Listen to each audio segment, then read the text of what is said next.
Hari ini saya berada di Petroscience Playfarm, merupakan satu program pelaburan daripada pihak Petroscience wujudkan playfarm di kawasan Perpustakaan Awam Johor ini. Sebelum ini Petroscience memang dah lama berada di Perpustakaan Awam Johor ini sejak daripada 2008 lagi, dan kali ini Petroscience expand lagi dia punya pelaburan tentang pendidikan ini kepada playfarm, yang mana saya nak cerita bahawa hari ini untuk Perpustakaan Awam Johor, perkara ini juga merupakan nak menyahut inisiatif tentang Tahun Melawat Johor 2026. Jadi saya merasakan perpustakaan juga merupakan bangunan atau kawasan yang perlu dikunjungi oleh masyarakat dan boleh tahu apa yang berada di sini, dan menyokong pada Melawat Johor tu bolehlah hadir ke playfarm ini, hadir ke perpustakaan supaya boleh menambah ilmu lagi tentang masyarakat dan komuniti tentang apa itu sains dan juga playfarm ini. Jadi itu merupakan program yang pertama dirasmikan, dan ini merupakan playfarm pertama dalam Malaysia kerjasama antara Petroscience dan juga perpustakaan. Petroscience kami memang menerapkan STEM dan juga TVET.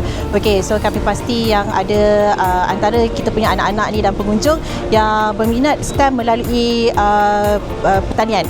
Okey, so ini adalah salah satu bentuk lah yang kita terapkan di sini, selain daripada untuk mengajar pengunjung bagaimana untuk menghasilkan makanan sendiri.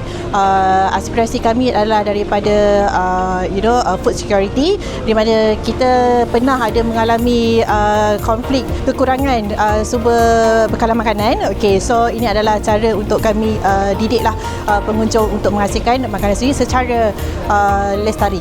Kalau macam pengunjung datang ke sini boleh nampak pelbagai teknik. Kita ada teknik penanaman menggunakan air, specifically aquaponik. Kita ada teknik penanaman di atas tanah, okey, tapi menggunakan syntropic agroforestry concept. Okey, kita ada kompos, kita ada rainwater harvesting. Okey, itu adalah kelainan supaya pengunjung datang, pengunjung boleh belajar semua teknik yang mereka mahu tahu. Okey, dan dengan harapannya kalau mereka pulang, mereka boleh pilih teknik-teknik mana yang mereka sesuai, suka, okey, untuk dibuat di tempat masing-masing. Besar harapan kami dengan setup yang kami sediakan ni, kami berharap lebih ramai pengunjung yang datang, lebih ramai anak-anak, adik-adik kan, bukan saja adik-adik sekolah rendah, sekolah menengah, ibu bapa, okey, datang ke Petroscience Playfarm, okey, untuk belajar teknik-teknik penanaman ni, okey, minat kembali kepada pokok, minat kembali bagaimana nak tanam, hasilkan makanan sendiri kan. Kami buka setiap hari kecuali waktu cuti umum. Ya, so datanglah insyaAllah.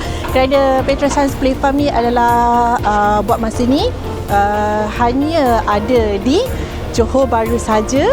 Okey, out of Malaysia. Ya, okey.